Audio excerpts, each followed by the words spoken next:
Hi. Hey, welcome to March 2019 Astrology and Numerology Forecast. I'm Adrienne DeCoates here with my sister, Madeline DeCoates. Hi, I'm Madeline. And Madeline, are you ready to talk about March? Yeah, I love March. It's my Sweet. favorite month. It's her birthday month. Aries. Awesome. What can I say? It's not me. Sweet. Okay, so tell us what's your general sense of the month? Do you want to talk about what's your general feelings about it? What do you think the general vibe is? Definitely. There's some big things going down. Thing I'm looking forward to the most is Uranus getting out of Aries, finally for good, and making a full ingress into Taurus. Yeah, Right? that's exciting. That'll be a big change in energy because it's been in Aries for 7 years. It's been going through my 7th house of partnerships, relationships, which was very rough in the beginning, but definitely evened out in the past 4 or 5 years. So that's exciting. And the Mercury retrograde this month as well. I'm actually looking forward to it, even though most people are kind of afraid of Mercury retrograde. Yeah, I I'm think looking forward to it too.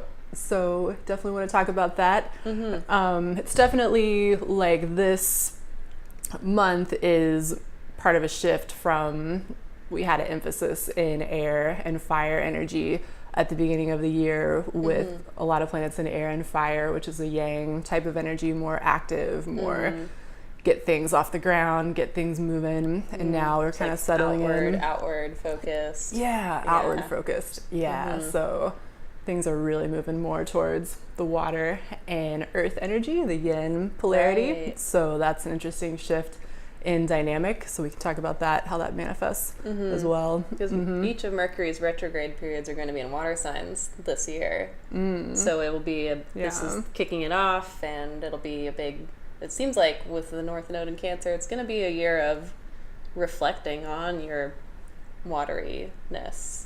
Yeah, totally. Being in touch with emotions, intuition, psychic abilities.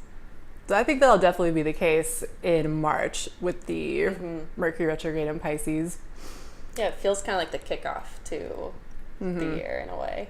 Do we want to talk at all about the North Node in Cancer? You think a little more what that's about, or you feel like you covered it pretty well? Well, I know it's, we have a part in the month where we're going to talk about it then. Talk about it then. Okay. So should we just get into the month? let's just get into the month. All right. So to start off the month, let me just.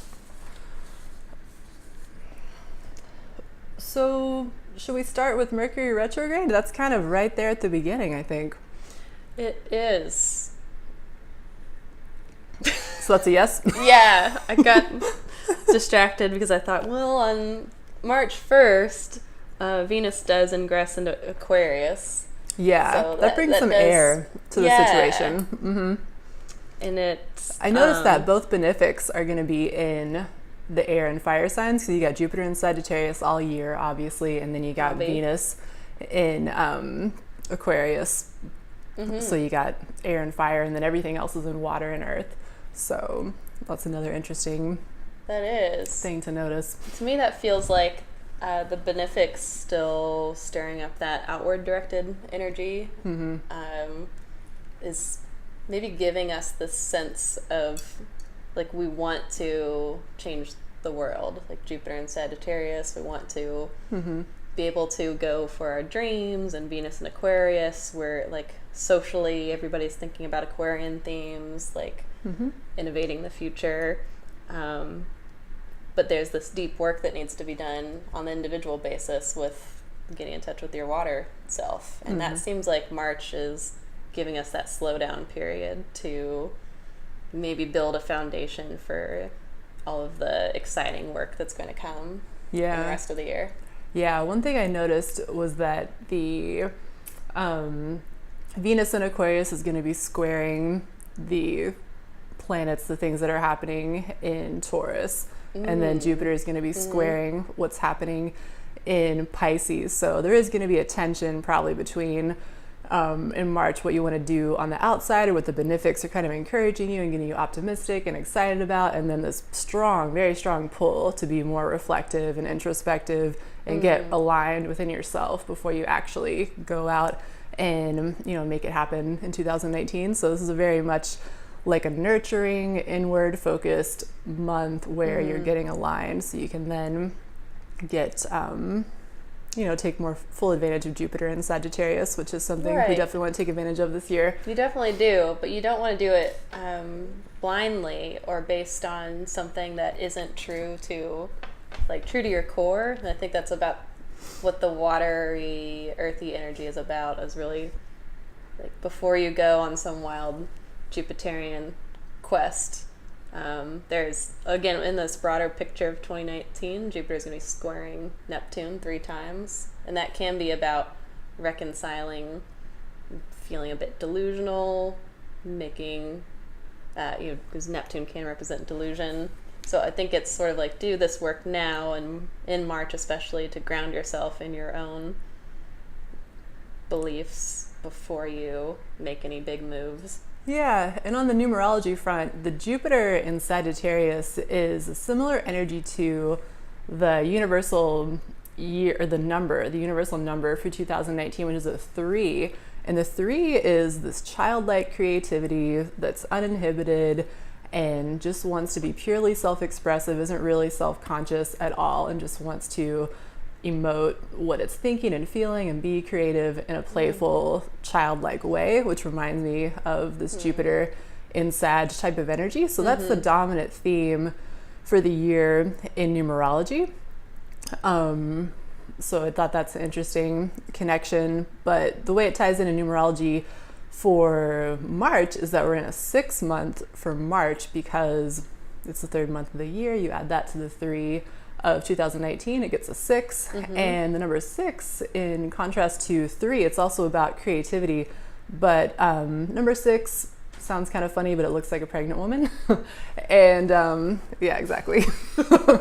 So it's about when things are being created, something new, there's that stage where you need to nurture it and take care of it. 6 is the parent number, where 3 is the child number. So nurturing that new creative idea, and so that it can be healthy and strong and visible in the world. And so in the context of 3 being in play for entire 2019, I feel like March is a time, because the 6 is activated both by numerology and also in some of the aspects that we'll talk about for March, it's a time that you can really nurture that inner child and those creative impulses, but not necessarily express them fully into the world quite yet, but more nurturing them behind the scenes and giving them the love and the tending to that they'll need to be strong and healthy before you really put them out there in a big way. This is really fitting for Pisces season because it is that end of the zodiacal cycle before, it's sort of like the seeds that are underground right now working on germinating, whereas in Aries season, in the start of spring, they're ready to sprout forth and all of the new spring energy comes again. We're at the very end of winter right now, and all of the may have been cultivating ideas for what you're going to do for the rest of the year.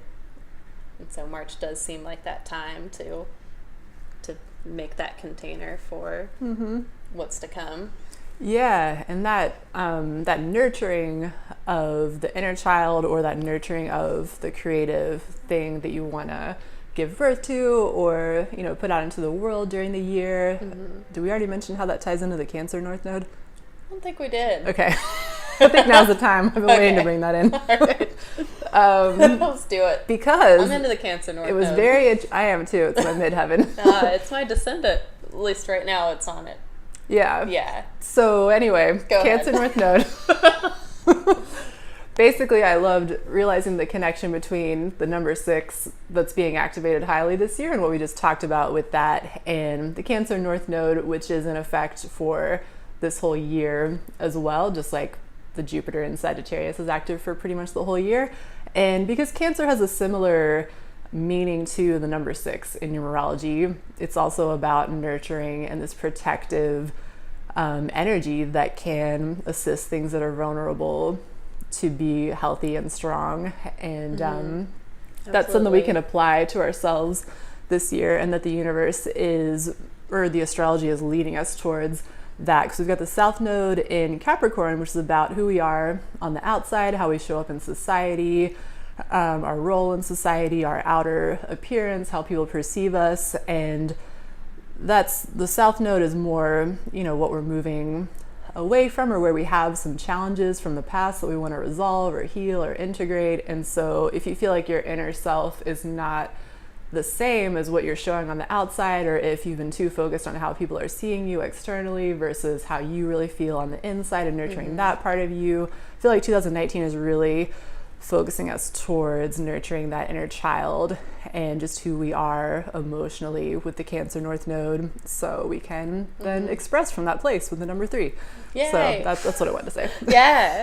I just wanted to add to that I feel like that what's interesting about the South Node in Capricorn, North Node in Cancer for the next year and a half is that I think the South Node in Capricorn is really like, collectively we all feel this responsibility for the state that the world is in right now, because Capricorn can be about, whereas Cancer is nurturing like individual child or family, Capricorn is concerned with nurturing the collective, like building structures like government or other types of institutions that can organize people and make them, in theory, safe and happy and healthy.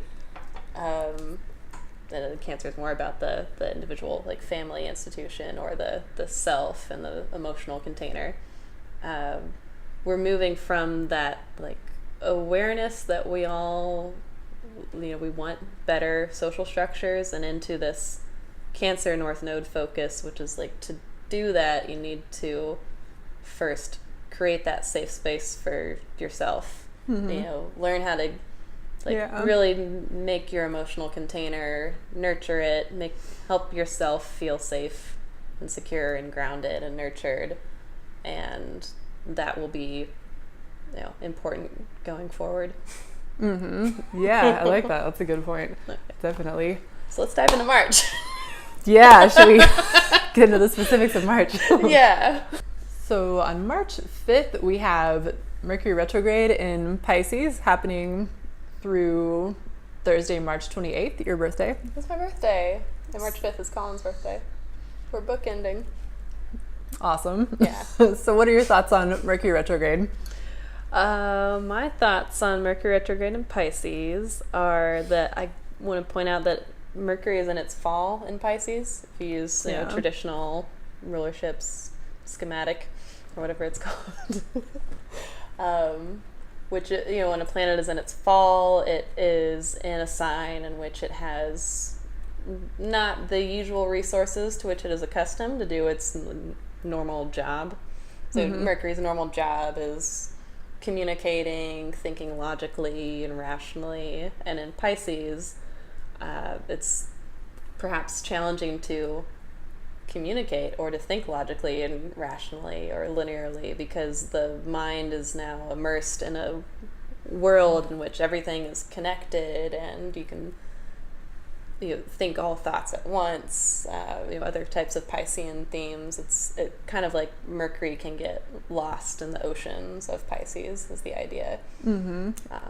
Yeah, so probably Mercury retrograde in Pisces not the best for linear strategic thinking or communications or planning, like checking off all the checks on your checklist in exactly the right way and making a detailed map of what you're going to do exactly moment by moment. Not the best for that, but probably is really good for generating creative ideas or getting intuitive insights or thinking about things outside of the box in a new way that you never have before.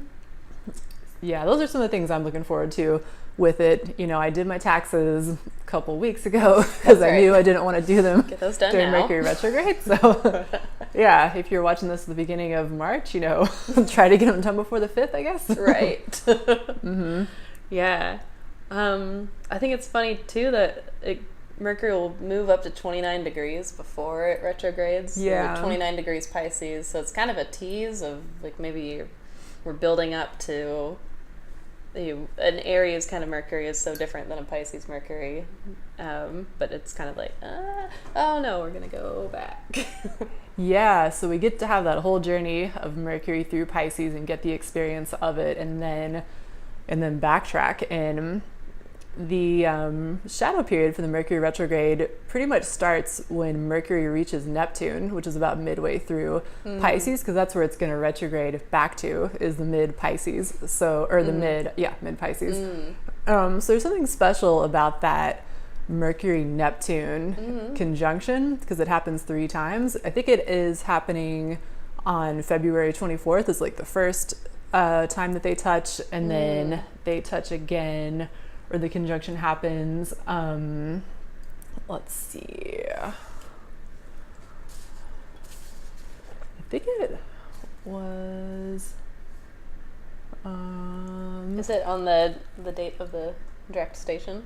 Yeah, probably. 16? Yeah, I think Neptune's at about Yeah, exactly. So 16. on your birthday. Mm-hmm. Yeah. Yeah. That is interesting. It's kind of like Mercury is, it moves fast, it's flying around on its course, and then it entered this Neptunian vortex where Neptune has been in Pisces for so many years, is going to continue to do so. Yeah. And it got some kind of message. And so this will happen to all of us collectively, right? There's maybe a spiritual vision that comes to our minds. Yeah. And then we go and revisit it.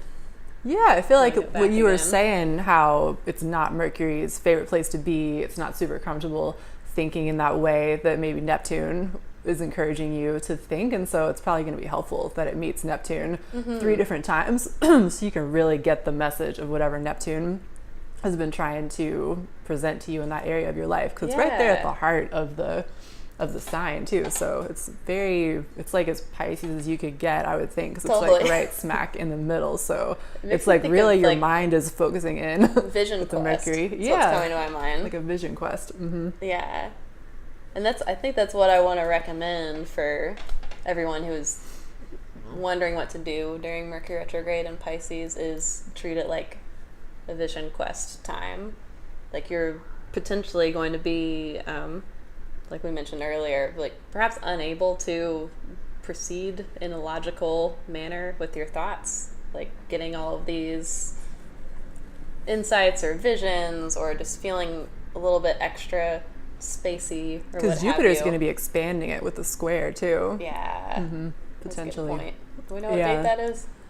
I mean, it already happened. It was the exact square was in January, and then it'll happen again in June, and again maybe like in November or something, or September. Yeah, the retrograde. Yeah, but by sign it's going to be squaring all year, so I think that's whatever Jupiter's, if it's going to square something, it likes to expand everything, so I think that's one of the things it's doing. Totally. Yeah, which I think gets back to the point earlier I was trying to make, which is that when Jupiter is making those hard aspects to Neptune, I think it's that potential to either, like Neptune and Pisces could be this dreamy haze where you're just like yearning for some kind of bigger spiritual picture, and Jupiter comes along and is like, all right, here's an opportunity, let's jump up on that. The fire of that is going to really make something happen where it could stay too nebulous or too unformed and just an idea in your head that's a nice dream but stays in the realm of imagination. And Jupiter is going to want to just take action on it, even if the action is impulsive or is not the most grounded or practical. It's still going to inspire you to take action. Which will help give you more information about what you want, but what you want to create. If you haven't done that work to get in touch with what you really, truly want to create, then the impulsive action could be something that is that shadow side of Neptune, which is the sort of like delusion or getting lost, turning to escape mechanisms rather than, like a higher vision of reality. Yeah, so definitely try to meditate if you can. Absolutely. During March. I'm going to. Always, but that will help. Neptune will really like that. Yeah. Because you'll be able to tune in and get in touch with your true self and what you really want. And then that Jupiter square is going to help inspire you in the right direction instead of some kind of direction where it feels like a detour, you'll feel like you're right on track. The Mercury retrograde in Pisces, so it does really represent some of this water energy activation that's happening in March. And so it's going to be making some interesting interactions with the North Node too, which we can talk about when we kind of get to mid-month. But that's another dynamic that's kind of happening, is it's the water energy. So it's trining that Cancerian water energy that we were talking about before, of helping you nurture what's going on inside of you if you tap into that and kind of heed that message. And it's happening on the 5th of March, so number 5, a day of change, a day that's very dynamic. Plus it's at the critical degree, the 29th degree, which is also like a very dynamic degree in astrology. In numerology, the 29 adds up to an 11, the master number, the gateway of spiritual insights. Yeah, exactly. Two pillars you can look through. Yeah. So I feel like really good insights could happen on the first day of the Mercury retrograde, because of that 29th degree that it's literally turning retrograde, and it's also on the 5th. So that could be a pretty dynamic day. I mean, not to mention that, which we're going to talk about next, the very next day, literally hours after Mercury goes retrograde, Uranus enters Taurus. So that's a really huge thing happening also. So March 5th and 6th, it's a Tuesday and a Wednesday, are going to be pretty crazy. Yeah, the new moon also. Exactly. It's a lot of stuff going down the beginning of the year. Big stuff. Or the beginning of the month. Yeah. First week. I just want to look at my notes real quick. Yeah, I mean, this is overall for March, but especially for Mercury retrograde. I have Mercury in Pisces, and I have the Pisces North Node. So it's significant for me. What I've been thinking about it is that, like for my work with Pisces North Node, it's about it's essentially about surrendering to faith, like moving away from a Virgoan mindset of like I need to control and analyze everything, like this hyper where your South Node is in Virgo. And then the Pisces mentality is like, just relax, man. Like no matter what you do, you're a child of the universe. Everything's working out. Like literally, there is nothing wrong with anything because everything is perfect how it is. So I wanted to suggest that we all think about that during Mercury retrograde in Pisces. Like, how can we just give our minds a vacation from whatever typically stresses us out? Or we all have jobs and whatever, so we'll still have to do our work and do some rational thinking. But stepping into a greater aspect of trust and going with the flow. So that's going to be a good mode of operating, because mentally you're not going to be able to figure it out with your physical mind. You're going to have to use your higher mind, because Mercury, literally your mind is in its detriment if it's Mercury. In its fall, it just right. can't even, and having that natally, I can attest, the mind is wandering somewhere in times. Cool. But so develop a practice that lets your intuition speak to you. Learn to utilize that side of your mind. That's my just put more emphasis on how you feel about things versus what your mind might be telling you about things. Probably look to the feelings is going to be a better way to go. Often that's a good way to go, but probably even more so right now, I would say. It's a good time to start learning about that if you haven't already. If you're curious about what intuition is, or how you can be more spiritual or more manifesty, I think it's going to be a good time to learn about that. Cool. Should we move on to Uranus re-enters Taurus? Yeah. So Uranus re-enters Taurus on March 6th. There's that number 6 again getting activated.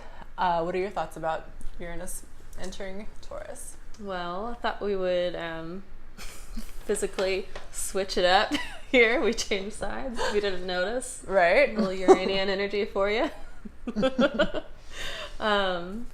My thoughts overall about Uranus's ingress into Taurus is that it is moving us from the work that Uranus has been doing collectively in Aries, which was a lot of what I wrote is erratic newness. It's like a lot of energy to do new things in that Aries way, Uranus and Aries are kind of similar. They are. In that regard, so it's not as much of a contrast. You never know what they're going to do next. Yeah. I think,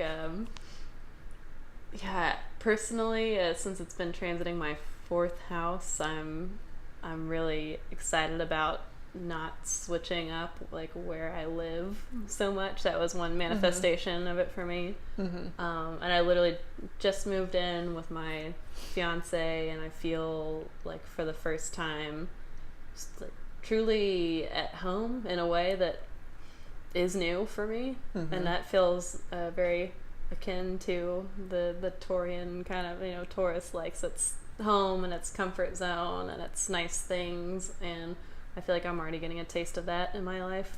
And so I would say that for the world at large, we're getting some sort of change in how we approach security and comforts and stability in these Taurian themes. Yeah, so that's a pretty big contrast to Uranus, which is seeking freedom and change and revolution. And Taurus, being the fixed earth sign, is probably the most stable of all the signs or all the energies as far as wanting to keep things the same and consistent.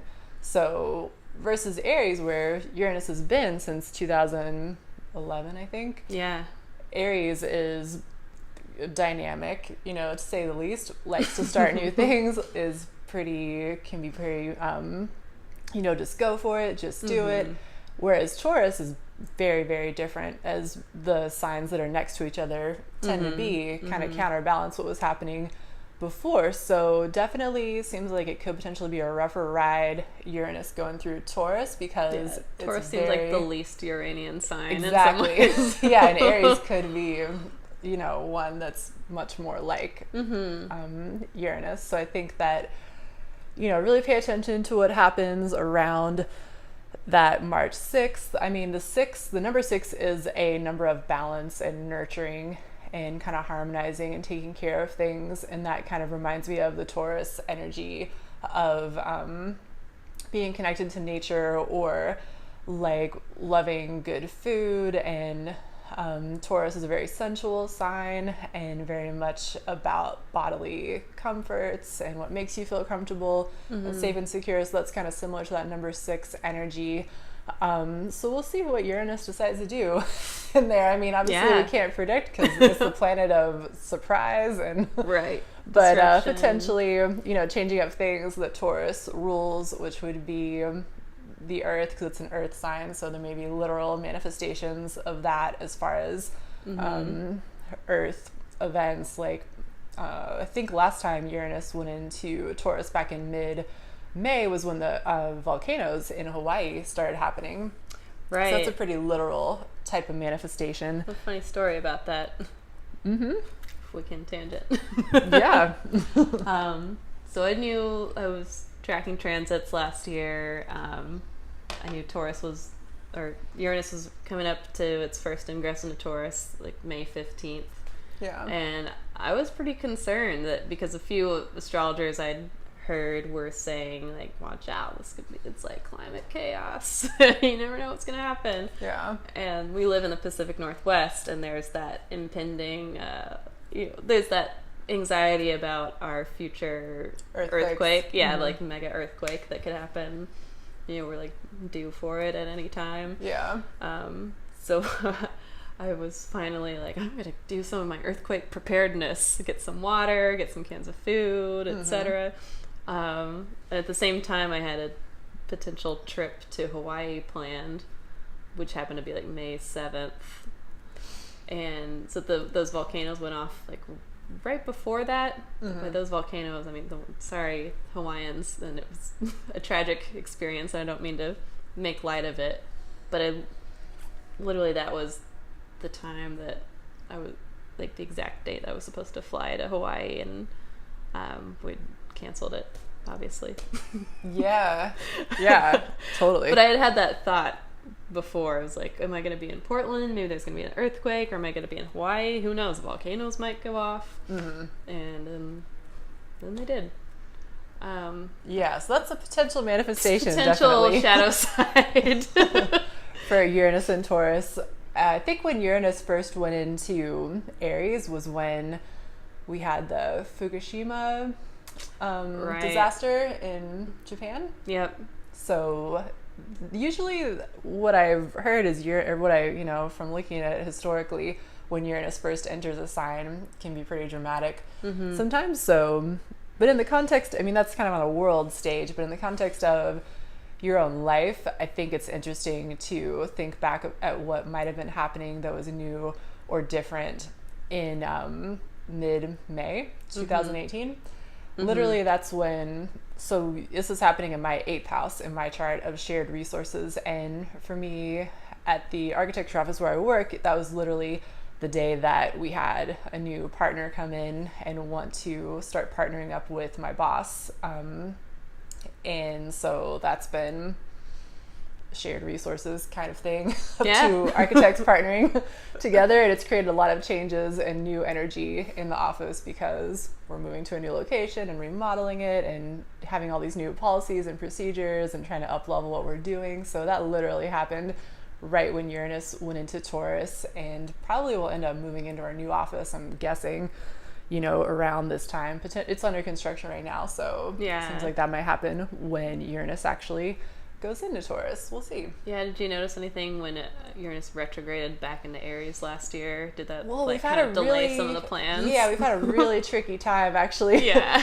Kind of getting everything squared away with the design of the office was kind of laborious. I mean, it was good, but it took way longer than it should have taken. Yeah.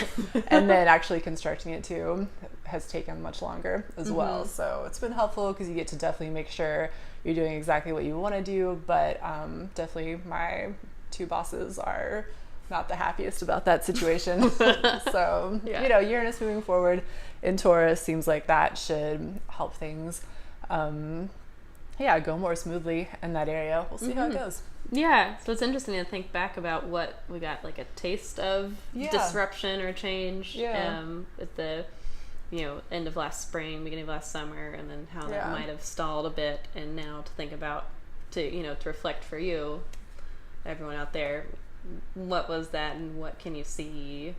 I mean, definitely just pay attention. March 5th, 6th. It's gonna be big. And of course, a few days either side of an exact planetary movement is a time window where things that can happen as well. Yeah, definitely. So other interesting stuff that could come about: Uranus in Taurus. Taurus rules food. There might be weird, interesting, new, innovative food stuff that happens. Right. That could be a trend or a fad that shows up over the next 7 years and maybe sticks around, the meat or maybe grown in labs. Yeah, like weird stuff like that that maybe might be cool for a couple of years, and then people are like, wait a second, I'm eating meat that was grown in a lab. Maybe that's not the best idea. That could be one possible manifestation. The art, Taurus is associated with arts because it's ruled by Venus, so new styles of art might emerge, or design, or Taurus rules the throat and kind of music, or vocal, by extension, so changes that have to do with that potentially. But really looking at where it is in your birth chart, if you know which house that's in, that will really tell you the area of your life specifically that's going to be shaken up, and might be a little bit of an uncomfortable shake up if that's a place where you're embodying your Taurus energy of wanting to keep things the same and stable. And but it's for a good cause, good purpose. Uranus is trying to bring you to a higher level, right? So you got to try to roll with it, but it might be uncomfortable at times. It's just it can be, I think it can reflect on how willing you are to change, and of course, people who are super heavy Taurians, you've probably gotten that stereotype at some point in your life about being stubborn or resistant to change. If you're a Taurus sun, moon, or rising, watch out.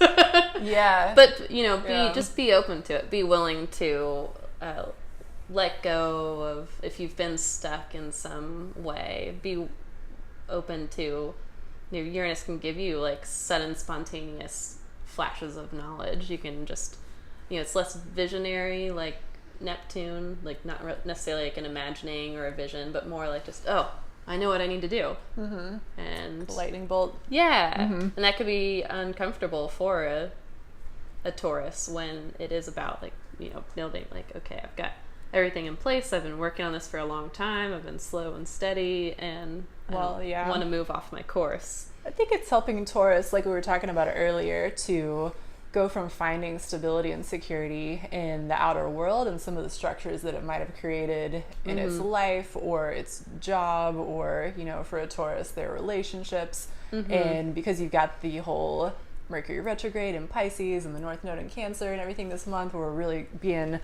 kind of forced to go inward because things aren't as clear on the outside, so we might be confused. And really, the best place to be is just focusing on the clarity that you can get emotionally, or the connection that you can have to spirit or your higher power, or however you conceptualize that.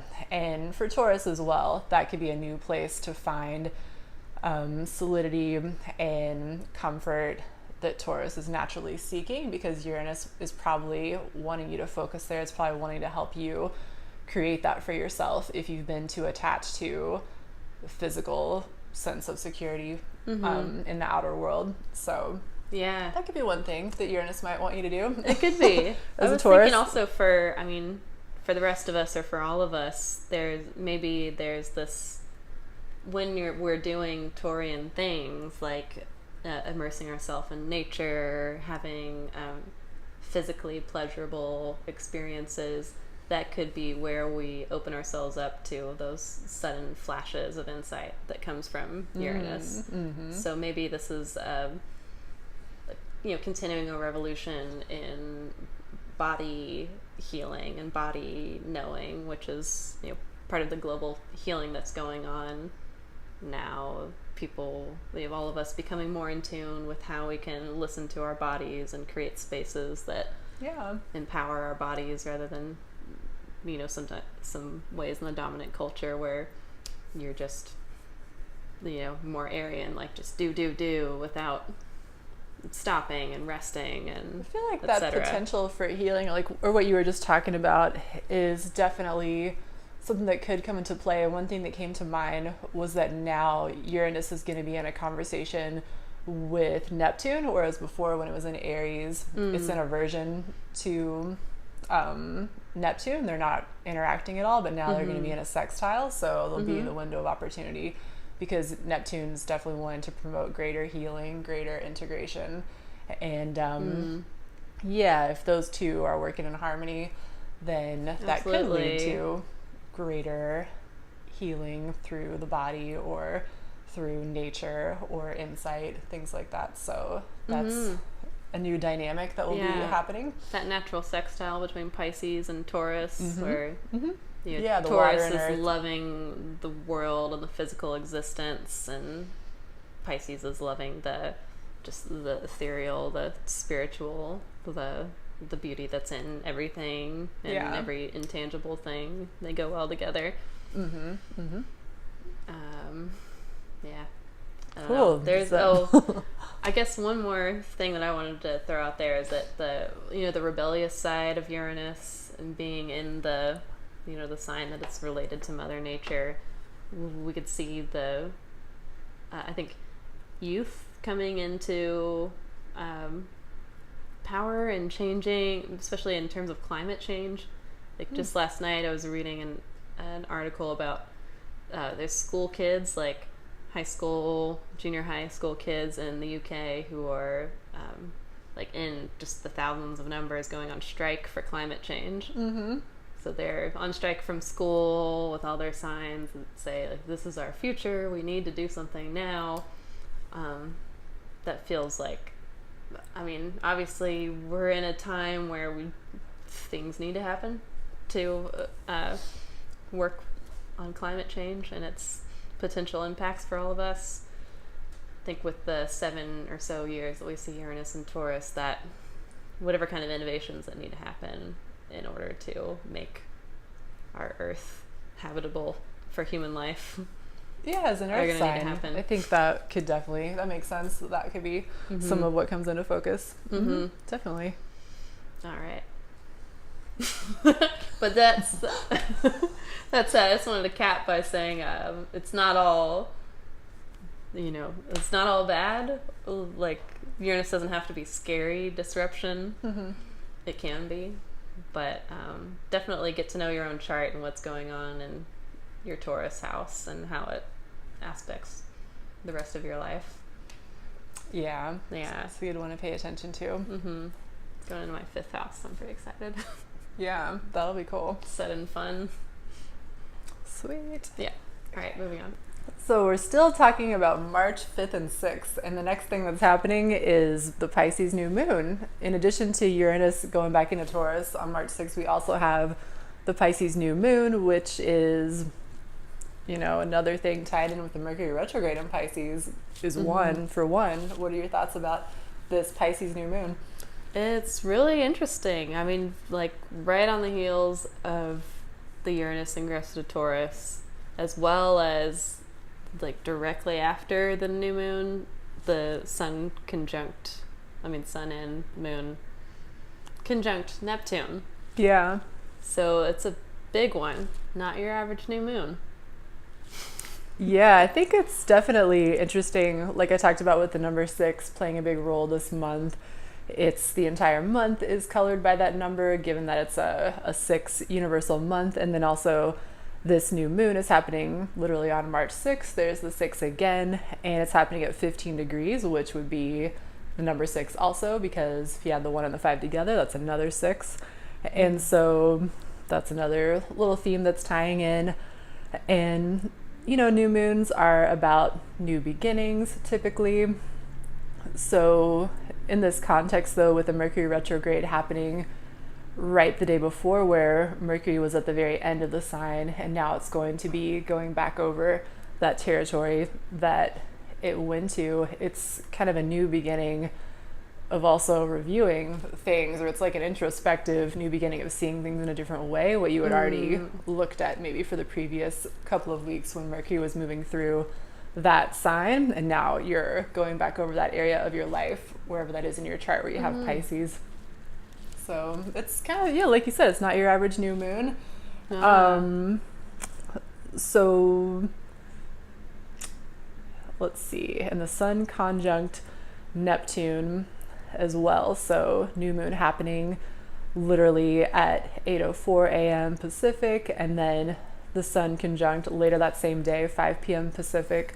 So that's a Wednesday too, so it's midweek, and it's interesting that all this is happening right in the middle of the work week. I think, take that into account if you can in your planning of the work week. It might be nice if it was happening on a weekend, but at the same time, if things get kind of crazy at work and there's confusion or people don't seem normal in certain ways because they've got this crazy Uranus in Taurus thing happening in whatever area of their life that's happening, plus the sun is shining its light on Neptune and whatever that has been doing in the area of your life that you have Pisces. There's a lot of stuff happening for people that day, and for yourself probably as well, or that couple of days, the Tuesday and Wednesday at the beginning of March. So just give everybody a break, give yourself a break, and just know that a lot of stuff's going down at that time. Like otherworldly, energetic, like disconnected from mundane reality kind of stuff. Yeah, people are probably not going to be super excited about really focusing in on what's going on at work unless your work is really mystical in some way. Right. Or something, which, probably a lot of people that are watching this, maybe it will be. Right. Way, but yeah, great day for business if you're into woo-woo. Right, yeah. But for people that are not as much about that in their career, it could be a strange day and out of the ordinary mode of operating, which could be interesting. Is kind of the way you want to play it, I think. Is just go with the flow is very much a Pisces motto, I would say. Yeah. One phrase that I wrote down for this new moon in Pisces conjunct Neptune is intentional transcendence. I think because the new moon times are often, like, a lot of us know that it's a good time to set an intention related to the sign that the new moon is occurring in, and of course related to whatever house that's in your chart, if you're familiar with that aspect of your natal chart. So with this new moon occurring very close to a conjunction with Neptune, Neptune is that collective desire to transcend reality and connect with spirit and the collective unconscious, and so many other mystical spiritual concepts. So it's emphasizing again this Mercury retrograde theme that we're thinking of, which is give yourself that chance to tune into your intuition, to tune into your spiritual mind, whatever that means for you. And especially with this new moon conjunct Neptune, just think about how are you going to transcend your mundane life in an intentional way, because there's that possibility with the shadow side of Neptune of letting it kind of devolve into escapism or delusion. If you're getting all of this heavy Neptunian energy, you might be like turning to alcohol or drugs. So if you want to do a healthier thing, maybe you want to turn to meditation or another way to transcend. Yeah, I would say be thoughtful about it, because it could sneak up on you. I'm planning to restart a meditation practice in March. Nice. Yeah, just 5 minutes. That's all it takes. I think it's really interesting that you've got this new moon right here at the beginning of Mercury retrograde, because it really just kind of helps announce that Mercury retrograde and just makes it even more significant seeming, because in case you weren't aware that Mercury retrograde happened the day before, now you've got the new moon happening right there also, and with shining the a light Uranus on and Neptune. Yeah, so it's very much putting the focus on that area of your life and on that Pisces energy in the Neptune, which is kind of similar. So it's very much the beginning of that chapter in a strong way of that Mercury retrograde in Pisces.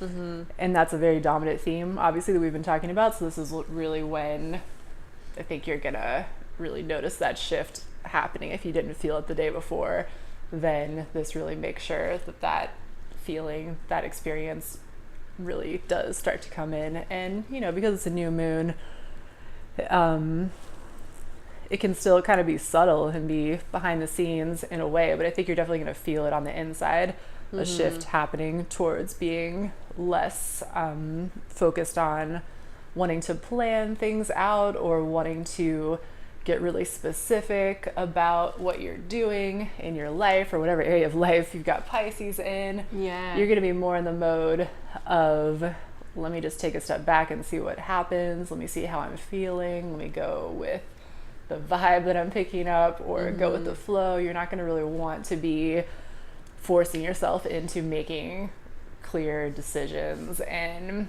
clear plans and forcing yourself to follow through with that. You're going to want to be following your feelings and following the flow of what happens around you and being responsive to that. So, just be prepared for that. Yeah. Whether that's the way you always operate, maybe you have a lot of water energy or Pisces in your chart, or if you're, a different type of mode of operating, that's probably what you are going to be either encouraged by the universe or feel the inspiration for internally. And I would say you want to go with that in this case. Absolutely. Do you care to share what your Pisces house is and what kind of intention you might be setting with this new moon? Yeah, my Pisces house is the 6th house, so that is my kind of daily habits and work life, work environment. And definitely it's been something I've been thinking about since the new year started, that I want to implement certain health habits. Got a little bit of a start with them, and maybe kind of backtracked a little bit or put the focus on other areas. So definitely looking forward to taking the time to look at what health habits I want to implement while still allowing myself to go with the flow, which is my natural tendency in my daily life, probably since I have Pisces in that area.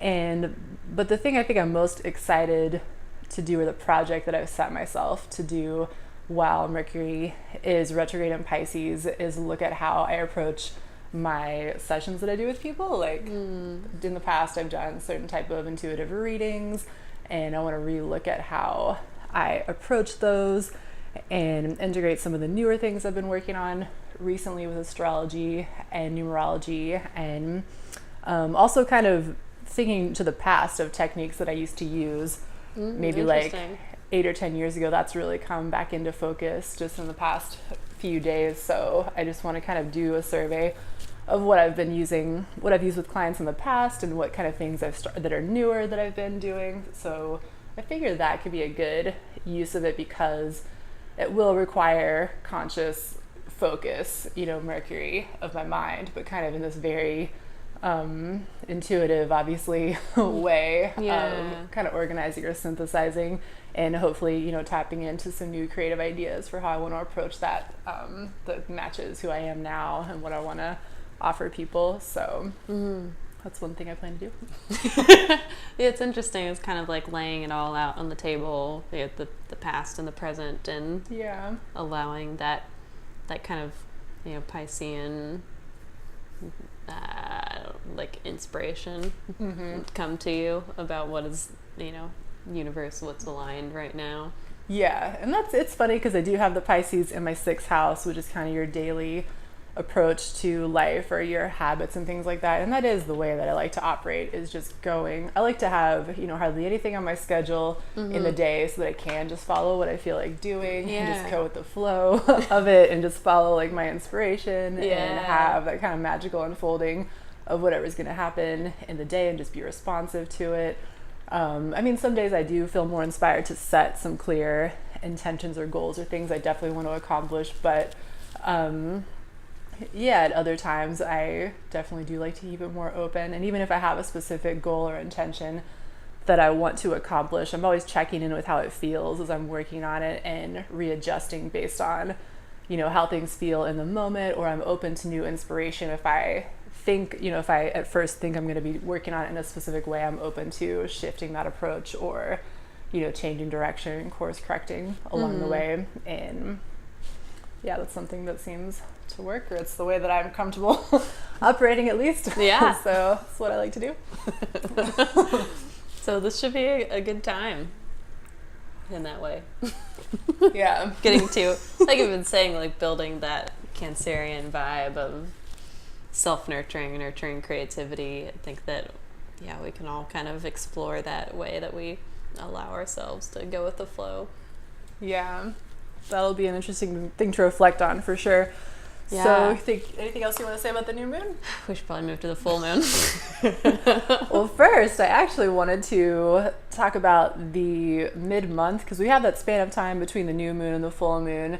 It's not like the beginning of the month where we've got Uranus re-entering Taurus and Mercury going retrograde. Mercury's going to be retrograding during that time between the new moon and the full moon. But I thought it was interesting that pretty much midway through the month, we have some activations with that North Node in Cancer that we were talking about earlier, and it brings in that number 6, which is the number for the whole month. So I want to just point out a few dates just to pay attention to, where I feel like there could be some insights.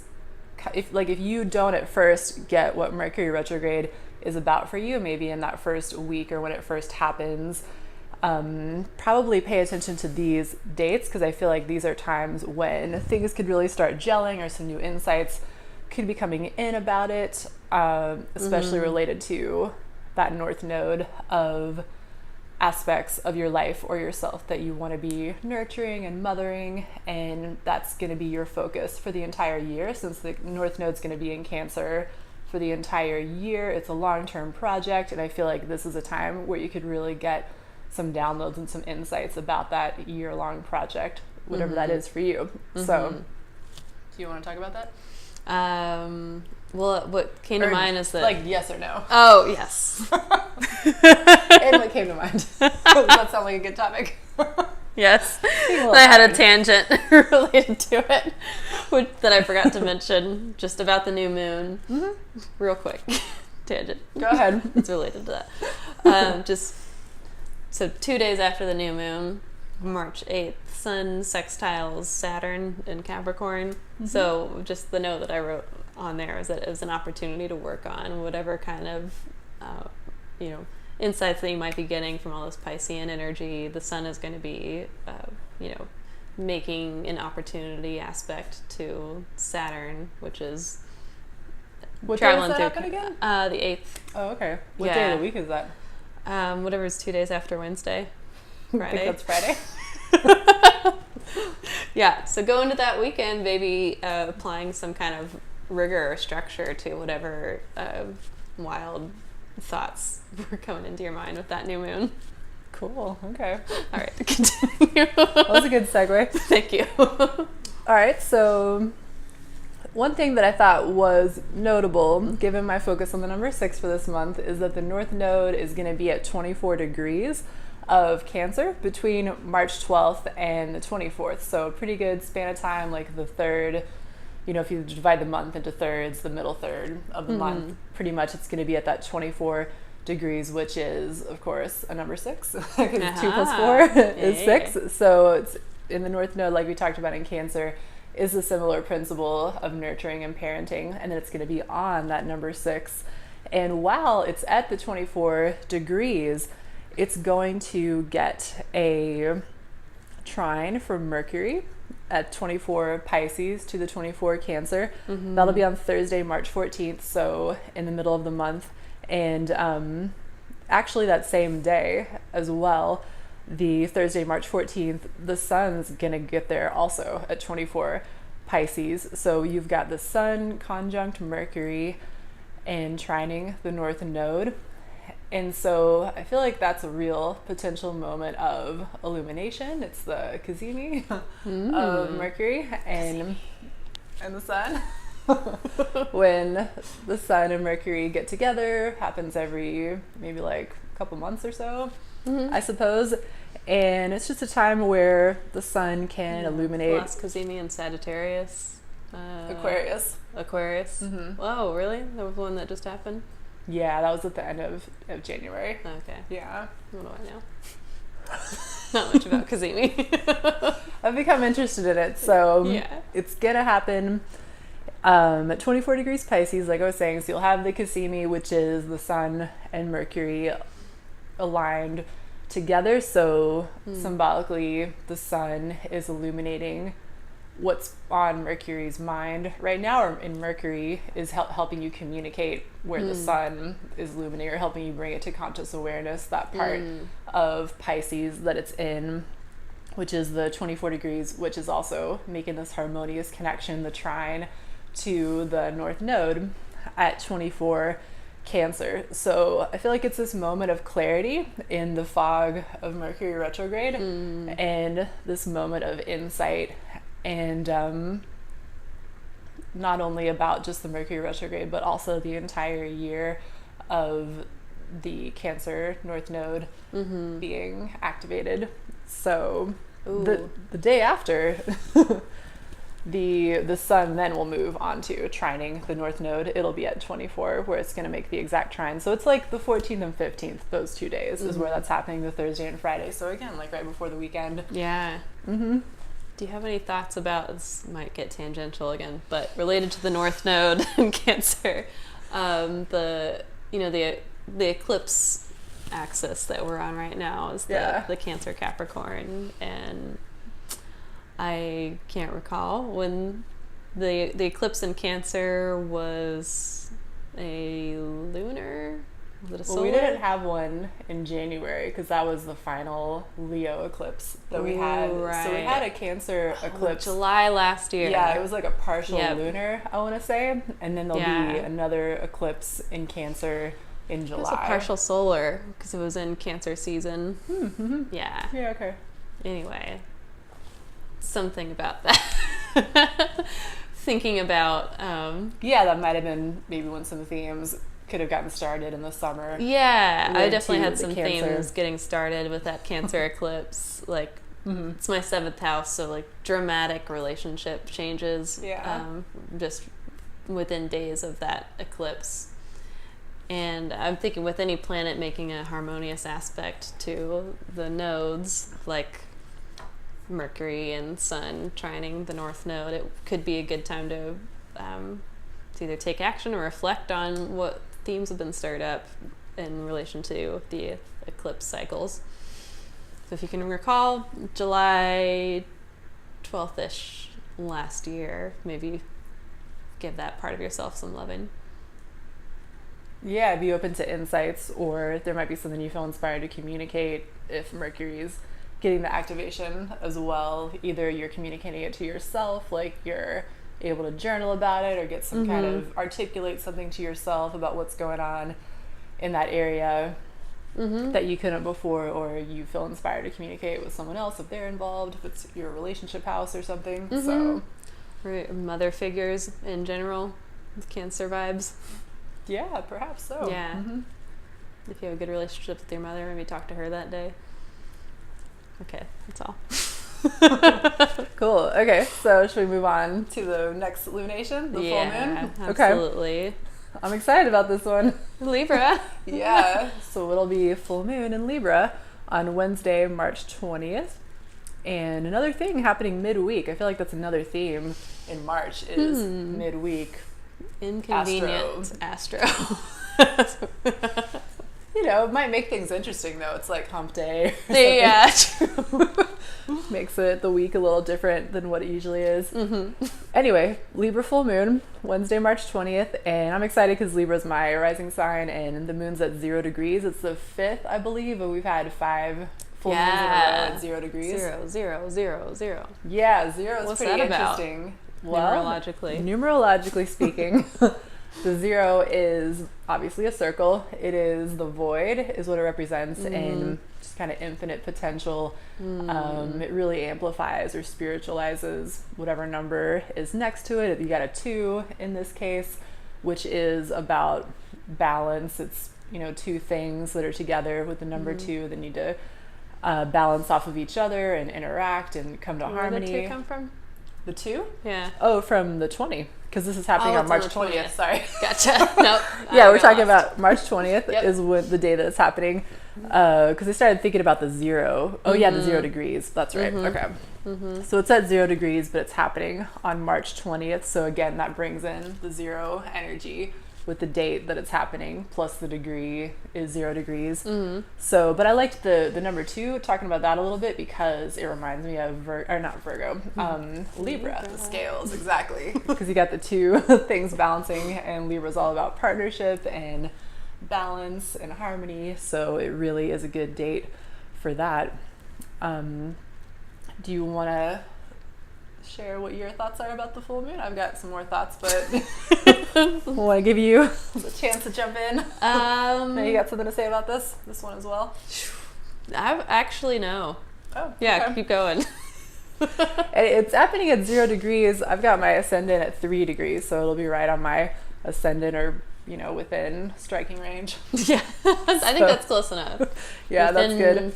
5 degrees of a lunation, I think, is a good rule of thumb for considering it. I've even pretty heard 13 degrees cool. because the moon moves so fast. Yeah, that's fair. Yeah. Oh, it's eclipses have that narrower range. Okay. Anyway, This is not an eclipse. not an Thank eclipse. goodness. No. We don't need that this month also. True. It's the equinox as well, so that's another aspect of balance with the 20th, Yeah. balancing of day I and wish night. I had just spit my water out when he said it's an equinox too. Uranus and a Taurus was not exciting enough. The equinox is like the day of balance. That freaks you out. Just another thing. Yeah, the one world thing. never stops spinning.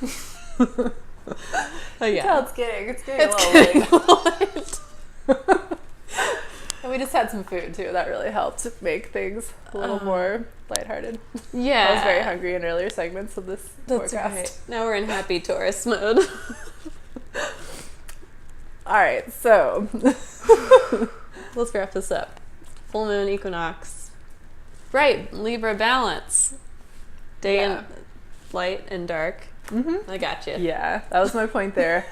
And there's a few other things happening this day which contributes to this, this moon. I think when I was looking at the chart for it, it's very different than the new moon because you've got this cluster of planets in Pisces. But by the time you get to the full moon, the sun has moved out of Pisces. It's now at the very beginning of Aries, hence the equinox. So things are starting to shift a little bit away from this heavy emphasis on earth and water, because now the sun's moving into the fire of Aries. And so that happens a little earlier that day, right before the full moon. The other thing that's happening that day is you got Mercury at 19 degrees Pisces going to sextile Saturn. You were talking about the sun sextile Saturn previously, so now you've got Mercury interacting harmoniously with Saturn. So also on that day, maybe helping you think a little more clearly. You're still in the midst of Mercury retrograde. Things are still kind of fuzzy, maybe kind of nebulous, kind of intuitive, creative, but you're given an opportunity to connect with that Saturn emphasis in your chart and hear what it has to say. It's probably going to try to bring you back down to earth. Yeah. That's what Saturn is going to want to do. You've been floating off in the waters of Pisces for a while, and it'll give your mind something more grounded to think about, at least during that full moon. But you'll have the energy of Aries, the sun entering into that fresh new springtime Aries energy. So that will help. It could be like, all right, we're almost getting ready to actually do things again. If like doing and achieving out in the world is hard for most of March, that sextile to Saturn could be a bit of like, oh yeah, what are my responsibilities again? Yeah, and if you were able to have some insights when you had the Cazimi and the connections with the North Node and with the Sun and Mercury we were just talking about, then maybe you did have some clarity and you can start thinking about getting into action again, but maybe not fully go for it right out the gate. Yeah, because Mercury is still going to be retrograde for 8 more days. Right. But you do have this shift in the energy that's very notable with that full moon. And it's also another thing to think about with the full moons is it's going to be some kind of culmination or completion of something that you began 6 months ago when we had the new moon in Libra. So that was, I think, maybe early October. So if you think back at that time, if you know the Libra part of your chart to what you were beginning or initiating around that time and see how it has blossomed, or, where you have taken it since then, or, notice how it gets illuminated and you can see it more clearly at this time because it's the full moon shining in that area. That's another thing to pay attention to. That's interesting. Yeah. I've got some thoughts personally about that. Yeah, me too. Reflect on those things. I wanted to throw in real quick. Well, are we done with the lunation? Yeah, you don't have anything else to say about the lunation? No, I feel like that covered it pretty well. Okay, yeah, let's move along.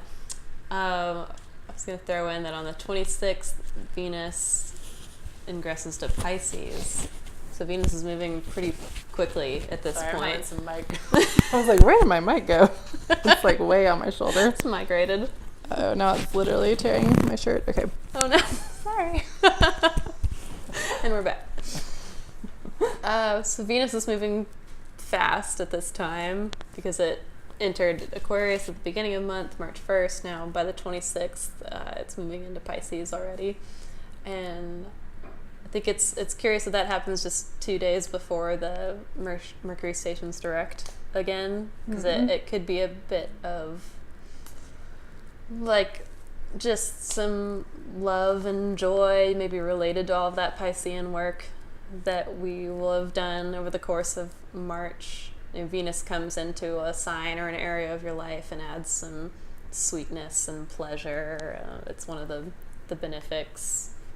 So I feel like March is potentially going to be intense with all of the spiritual focus and the Uranus transit and just the difficulty to think Saturn in the way that you normally do. Your thinking has to really change. Yeah.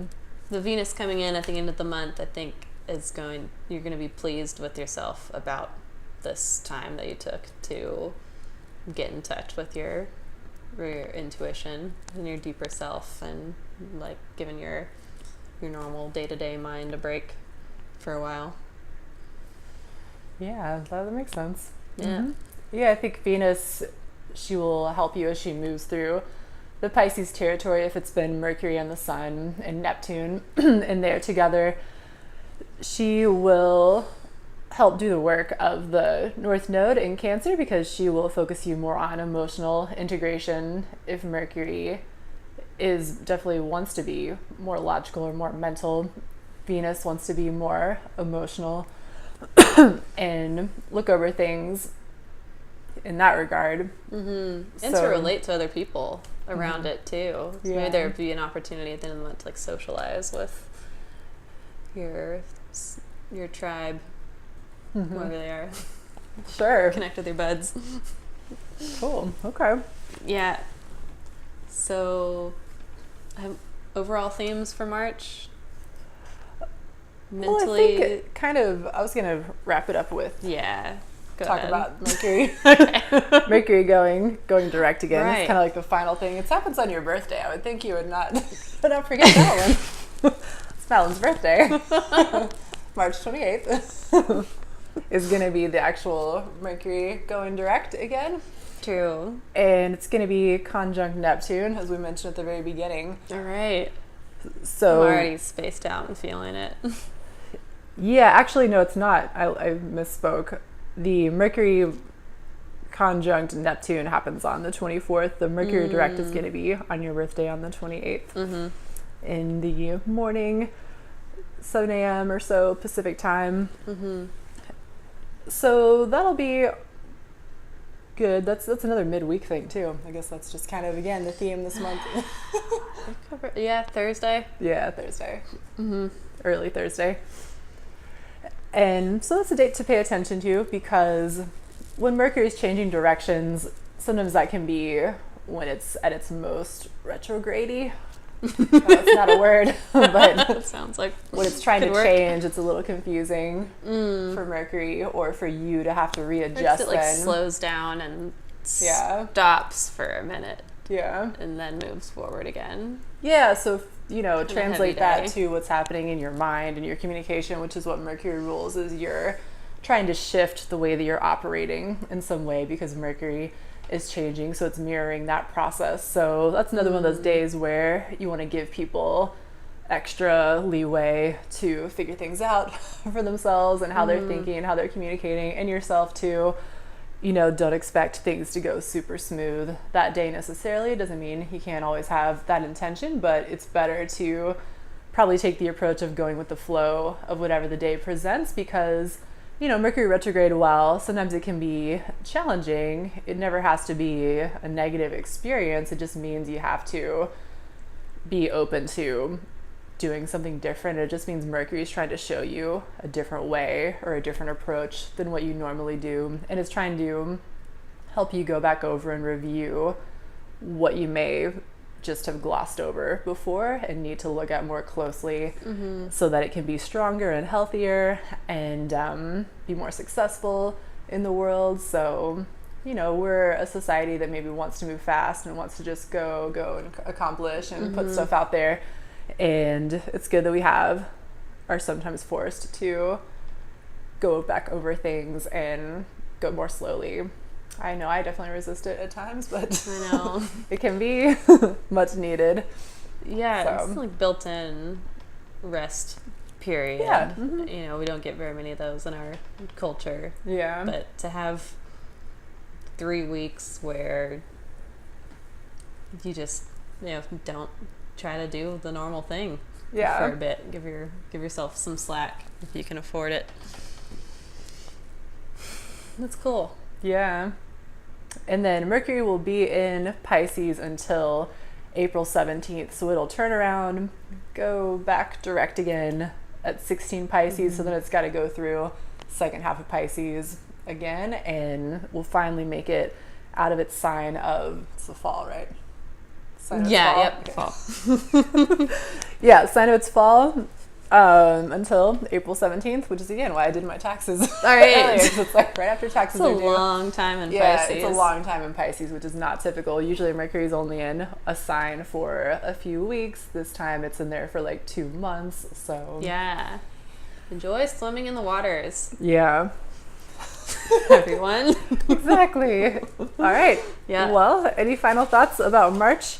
Right. My themes are, well, like, first of all, just prepare yourself to mentally surrender to your intuitive faith, whatever that means to you.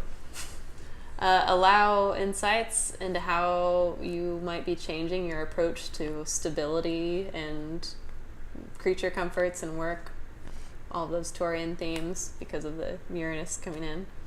And think about how you're building your future, how you're preparing for the huge transits that are happening next year, where like literally the world is changing. Just it is. And how are you going to be ready for the shifting times ahead? How can you do the deep work to nurture yourself so that you're, you know, a willing and able and beautiful participant in creating the future.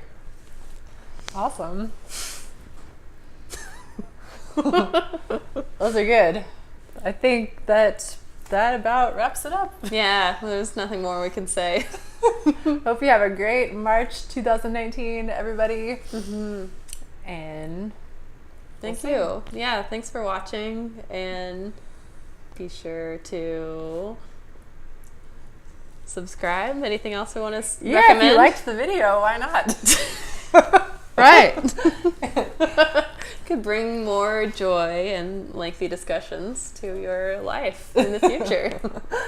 Yeah, be sure to give us a thumbs up if you enjoyed the video. Mm-hmm. Subscribe if you'd like to see more. You know, we may do this again.